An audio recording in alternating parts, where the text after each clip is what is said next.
السلام علیکم ورحمۃ اللہ وبرکاتہ۔ کیسے ہیں ویورز؟ امید کرتی ہوں خیر و عافیت سے ہوں گے۔ اللہ تبارک تعالیٰ آپ سب کو شاد و آباد رکھے، بیماریوں سے شفا عطا فرمائے۔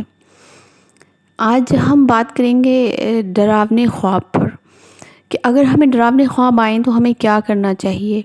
ویسے تو جو اللہ تبارک تعالیٰ سے ڈرتا ہے وہ کسی سے بھی نہیں ڈرتا، لیکن پھر بھی ایک انسان کی جو ہے نسبت میں ہوتا ہے، نفسیاتی طور پر ہوتا ہے کہ اس کو تھوڑا سا ڈر لگے یا ڈراونے خواب آئیں، تو ایسا ہوتا ہے۔ ضروری نہیں ہے کہ وہ نمازی ہو، پرہیزگار ہونے کو تو وہ ڈرے نا، ایسا نہیں ہے، ہوتا ہے ایسا۔ اور ایک بار میرے ساتھ بھی ایسا ہوا تھا۔ چلیں وہ واقعہ میں آپ لوگوں کے ساتھ شیئر کر دیتی ہوں کہ وہ کس طرح ہوا تھا۔ آپ بھی سنیں گے تو حیران ہو جائیں گے کہ میرے ساتھ بھی ایسا ہوا تھا کہ میں بھی بہت حیران ہو گئی اس وقت کہ یہ کیا ہوا۔ فرسٹ ٹائم ہی میرے ساتھ ایسا ہوا تھا، کبھی ہوا نہیں ہے۔ ایکچولی ایسا ہے کہ میں ابھی تو اس وقت قطر میں ہوں، جب میں انڈیا میں تھی تو اجتماعات اور جلسے وغیرہ ہوتے رہتے تھے، کیونکہ میں اس ماحول سے وابستہ ہوں اور آپ جانتے ہیں جو بھی میں ہوں، تو میرے جلسے تھے اور مجھے بلایا گیا تھا ادر سٹی میں، میری سٹی میں نہیں، ادر سٹی میں، تو مجھ کو وہاں جانا تھا۔ اب میں گئی وہاں پر، تو جن کے یہاں میری رہائش تھی وہ میری پھپھی کا گھر تھا، وہ میرے ریلیشن میں تھے، ان کے یہاں میری رہائش تھی۔ ان کے یہاں سے مجھے جانا تھا، تو اگر ایک جلسہ ہوتا تو اس میں ہی اتنی تعداد ہوتی کہ ان لوگوں کو وہ اتنا پسند آتا کہ وہ اسی میں دوسرا فکس کر دیتے تھے۔ اس طرح سے وہاں ہو رہا تھا۔ میں گئی صرف ایک ہی اجتماع کے لیے تھی، لیکن وہاں پر جو مجلس تھی، جو تعداد تھی وہاں کی اسلامی بہنوں کی، ان کو اتنا پسند آیا کہ انہوں نے اور بھی رکھنا شروع کر دیے۔ پھر ایسا تھا کہ ایک میں دوسرا، دوسرے میں تیسرا، ایسے ہوتے چلے گئے۔ تو اس طرح سے ایک دن میں تقریباً 7 سے 8 اجتماعات چلتے رہے، رات تک 11:30 12 بجے تک اس طرح سے چلے۔ 1 ڈیڑھ بجے میں گھر پہنچی، تو پورا دن جو ہے اجتماعات کا سلسلہ رہا۔ دوسرے دن میری روانگی تھی، لیکن وہاں کے لوگ جو تھے وہ مجھے جانے ہی نہیں دے رہے تھے کہ آپ چلی جائیں گی تو ہمارے یہاں بھی کر دیجئے۔ تو دوسرے دن میں نے فکس کر دیا تھا، کیونکہ میں نے اپنے آپ کو اللہ کی رضا کے لیے وقف کیا ہوا ہے، اللہ کی راہ میں وقف ہوں۔ دین کے کام کے لیے، دین کی خدمت کے لیے کوئی بھی رکاوٹ میرے نزدیک نہیں آ سکتی۔ تو میں کسی کا دل بھی نہیں توڑنا چاہتی، دل آزاری نہیں تھی، تو میں نے ہاں کر دی تھی، میں ایگری ہو گئی تھی، ہاں ٹھیک ہے میں آپ لوگوں کیا کر دوں گی۔ تو دوسرے دن بھی میرے اجتماعات فکس ہو گئے تھے۔ تو جو پہلے دن اجتماعات پورے چلے تھے نا، تو جو ہماری پھپھی کے پیچھے والی گلی تھی نا، میں اکثر وہاں سے گزرا کرتی تھی، کیونکہ وہیں سے جانے کا راستہ تھا۔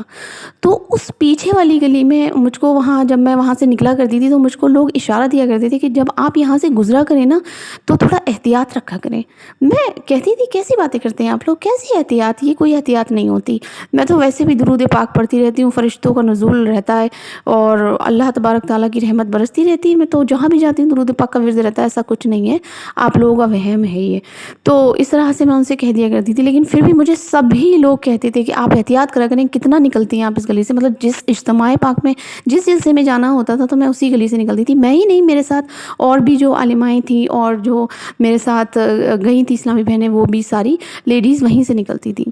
تو اب پورا دن کا اجتماع پاک ہوا اور میں پھوپھی کے یہاں آ کر اپنے آرام پذیر ہو گئی۔ جب رات کو سوئی تو کیا دیکھتی ہوں کہ کوئی کہنے والا کہہ رہا ہے مجھ سے کہ آپ کل روانہ ہو جائیے۔ اب مجھے یہ نہیں پتا کہ کون کہہ رہا ہے، بٹ ایک غیبی آواز تھی جس نے مجھے اشارہ دیا کہ آپ کل روانہ ہو جائیے،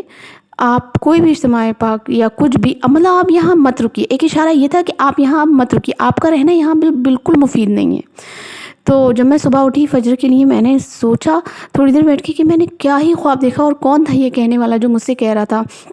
کہ آپ روانہ ہو جائیے۔ تو مجھے کچھ گڑبڑ تو لگ رہی تھی، کیونکہ میرے ساتھ ایسا اکثر ہوتا ہے کہ اگر کچھ بھی برا ہونے والا ہو تو الحمدللہ عز و جل اللہ کی رحمت شامل حال رہتی ہے، اس طرح کے اشارے مل جاتے ہیں۔ تو لیکن میرا وعدہ تھا، اب میں وعدہ توڑ نہیں سکتی تھی، کیونکہ اسلامی بہنوں نے انتظامات کر رکھے تھے۔ اچھا، وہاں کی لیڈیز نے اتنے اچھے انتظامات کرے تھے کہ تعداد اتنی ہوتی لیڈیز کی، اتنی ہوتی اجتماعات میں، جلسوں میں، کہ بہت ہی رونق اور بہت ہی دل لگتا۔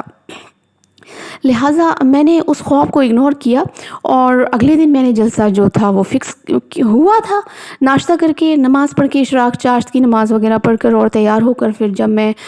وہیں سے اسی گلی سے جب نکلی اور پھر میں سارے اجتماعات کر کے پھر میں واپس آئی، اور شام کو میرے گھر پہ میری روانگی تھی، شام کو میں اپنے گھر واپس آ گئی، مطلب اپنے شہر میں واپس آ گئی۔ تو اس وقت ایسا تھا کہ میرے پیرنٹس گھر پر نہیں رہتے تھے، میرے پیرنٹس ممبئی میں تھے اس وقت، تو میں اور میری سسٹر ہی بس ہم اکیلے تھے گھر میں۔ تو رات کو جب میں سوئی تو تقریباً 2:30 بجے کا وقت تھا، 2:30 یا 2:45 کا وقت تھا، میری اچانک سے آنکھ کھلتی ہے اور میں کیا دیکھتی ہوں کہ مجھ کو ایسا لگتا ہے کہ دروازے پر کوئی کھڑا ہے، اور کوئی بہت ہی خوفناک ایک دم بلیک، جس کے بہت بڑے بڑے جسم پر بال ہیں، جیسے کہ کوئی ریچھ ہوتا ہے، بن مانوس ہوتا ہے، اس طرح کا کوئی بہت ہی خوفناک بلا ہے جو میرے دروازے پر کھڑی ہے۔ اتنے بڑے ناخن ہیں، اتنے بڑے دانت ہیں، اللہ عالم آج بھی میں سوچ رہی ہوں تو کیا ہی بس بتاؤں آپ کو کیفیت ہو رہی ہے۔ صلی اللہ تعالیٰ علیہ وآلہ وسلم درود پاک پڑھ لیتی ہوں۔ تو وہ میرے دروازے پر کھڑی، مجھ کو ایسا محسوس ہو رہا تھا، مطلب مجھ کو بالکل فیل ہو رہا تھا کہ ہاں کوئی ہے اس وقت یہاں پر، اور ایک عکس میرے ذہن میں بن رہا تھا اس چیز کا، اس بلا کا، جو بھی وہ تھی۔ مجھے اتنا خوف آ رہا تھا، اتنا خوف، لہٰذا میں کبھی بھی کسی چیز سے نہیں ڈرتی، اللہ عالم اللہ کی ذات کے سوا میں کسی سے بھی نہیں ڈرتی، لیکن اس وقت بہت برا حال تھا، اور اتنی زیادہ سردی تھی اور مجھے اتنے پسینے آ رہے تھے، اور میری چھوٹی سسٹر تھی وہ لیٹی ہوئی تھی برابر میں اس کو اٹھا بھی نہیں سکتی تھی کہ وہ بھی ڈر جاتی۔ تو اب میں بڑا ہی پریشان کہ میں کیا کروں، بہت ہمت کر کے میں اٹھی اور اٹھ کے لائٹ کھولی گھر کی، دیکھا، اتنی دیر تک بیٹھی رہی، دیکھتی رہی، کچھ بھی نہیں تھا، لیکن محسوس ہو رہا تھا کہ ہاں گھر کے آنگن میں کوئی ہے، کوئی کھڑا ہے، کوئی بہت ہی خوفناک ہے۔ تو پھر بہت ہی ہمت کر کے میں اٹھی، اور اٹھ کے پھر میں نے وضو وغیرہ کیا، اور وضو کر کے جو پھر میں نے پڑھنا شروع کیا، تو تھوڑی دیر کے لیے میرے دل کو تسلی ہوئی، اور اس کے بعد جب میں لیٹی تو پھر خواب میں وہی شیطان، وہی بلا، ایسا لگتا ہے جیسے میرے پاس کھڑی ہوئی ہے، کبھی میرے سرہانے کھڑی، کبھی میرے پیر کے پاس کھڑی، تو بہت ہی زیادہ میں ڈر گئی تھی اس وقت۔ تو پھر میری آنکھ کھل گئی اور پھر میں اٹھ کے بیٹھ گئی، پھر میں نے جو ہے وظائف پڑھے، اور وظائف پڑھ کے جب میں پھر سے لیٹی، پھر مجھے لگنے لگا کہ کوئی اچانک سے آ کر میرے پاس لیٹ گیا یا میرے پاس بیٹھ گیا، اس طرح سے وہ بلا مجھے بہت پریشان کر رہی تھی۔ پھر جب میں بہت زیادہ پریشان ہو گئی تو مجھے یاد آیا، کیونکہ میں خود ہی اس ماحول میں ہوں، عالمہ ہوں خود ہی، تو لوگوں کو بتاتی ہوں، تو مجھے یاد آیا کہ ایک عمل جو کہ حصار والا ہے وہ کر لیا جائے تو اس سے میں محفوظ ہو جاؤں گی۔ تو پھر وہ حصار والا عمل میں نے کیا، اول تاخر 11 مرتبہ درود پاک پڑھا، اور پھر 3 مرتبہ آیت الکرسی پڑھی، 3 مرتبہ تینوں کل پڑھے، اور پڑھنے کے بعد میں نے اپنی شہادت کی انگلی پر دم کیا، اور اپنے ارد گرد میں نے حصار کھینچا۔ وہ حصار کھینچ کر جب میں لیٹی ہوں، آپ یقین جانیں اس بلا کا اتنا زیادہ فریب تھا کہ مجھے بار بار واش روم جانے کی حاجت ہو رہی تھی۔ ایک بار حصار کھینچا، پھر واش روم گئی، دوبارہ حصار کھینچا، پھر واش روم گئی، مطلب وہ حصار میں مجھے رہنے ہی نہیں دے رہی تھی، اتنی طاقتور، اتنی خوفناک بلا تھی وہ۔ تو مجھے اتنا خوف آ رہا تھا کہ میں واش روم تک نہیں جا پا رہی تھی کہ میں کیسے جاؤں، موبائل کی لائٹ جلا کر، گھر کی ساری لائٹیں جلا کر میں نے ہمت کر کے یہ سب کیا۔ بٹ پھر میں جب آ کر لیٹی، اور پھر میں نے حصار کھیر کے جب لیٹ گئی، اور قرآن پاک میں نے جو تھا اپنے سینے پر رکھا، اور جو بھی کچھ کر سکتی تھی، جتنی بھی میری اس وقت روحانی طاقت تھی وہ میں نے ساری ہی لگا دی تھی، اور حضور سرور کائنات صلی اللہ تعالیٰ علیہ وآلہ وسلم کے سبز گنبد کا تصور جمایا، اور یہ سمجھ لیں میری کیفیت یہ ہو گئی تھی کہ میری آنکھوں سے آنسو روا تھے، اور سرکار کی بارگاہ میں بس زارو قطار التجا تھی کہ یا رسول اللہ، آپ کی طاقت سے بڑھ کر، آپ کے رب کی طاقت سے بڑھ کر کوئی بھی چیز نہیں ہے اس دنیا میں، خدا را اس بلا کو دفع کیجئے، یا رسول اللہ اس بلا کو دفع کیجئے، یا اللہ میری مدد کر، کیا ہی ہو رہا ہے میرے ساتھ، میں اتنا زیادہ پریشان تھی۔ تو جب میں ایسا استغاثہ کرتے کرتے سو گئی، اللہ اور اس کو رسول کو